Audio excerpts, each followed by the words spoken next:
Okay, so since I installed my Ecobee in my basement, I had to get these little sensors. You can check them out right here. Now, these are the little sensors that you can set up on different floors. So I got a 2-pack. So one of these are going to be installed on my main floor and one's going to be installed on my upstairs floor. So what that is going to do is we can then turn off the temperature guide on my Ecobee, which I installed downstairs, and we can have this reading off of the sensors that are available on the main floors and the upstairs floor and go off of an average rating of the two. So we're gonna go set these sensors up and see how they work and how they connect to our Ecobee.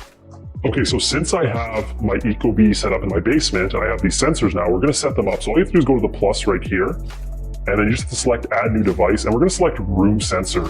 Now, I chose somewhere that's not too close to my door and it's not too close to another heat source. That way it's getting an accurate reading all the time. And I'm gonna be connecting these two sensors. Now, after that, I'm gonna go deactivate the main sensor in the basement because I know the basement is always quite a bit cooler. So it will only start the thermostat in your furnace based off these two sensors. So let's go smart sensor right here. Let's go get started. Now what we have to do is scan the QR code. So it just has a little QR code on the tag here. I'm gonna put it nice and close there. Okay, so now I have it scanned. So now it's telling me to pull the tab out. So I'm gonna pull the tab out, and that should basically activate the battery, which this doesn't use a lot of power. So it's probably just gonna take a few seconds. So now it says it has found the sensor. So we're gonna press the next button. And now this one is gonna be on the main floor. So I'm gonna press save name. And then comfort settings, which comfort settings should main floor have? Be active for away, home, and sleep. Yep, we want all those comfort settings activated for it. And you want it around 4 feet high on a table or shelf, away from exterior walls, windows, and direct sunlight, away from drafts or vents. So that's why I found this area here. Show me my room sensor. Okay, so now it shows up on the app. So with the room sensor, it does come with a little stand, but you also have this little mount, which you can just put it on the wall. So it connects like this. And then you just have a little 3M pad here. So I'm just gonna undo it. And I'm gonna put it right on the wall. I think right about here is gonna be a good spot. So you can just make sure it's kind of somewhat level. And once you're done, you can just kind of let it sit in place right there. And it should lock into place. And now you have your smart sensor, our first one all set up. Now we have to go upstairs and set up our second little smart sensor. Okay, so I just picked another wall upstairs that I thought was a good spot to do it. So we're gonna do the same process.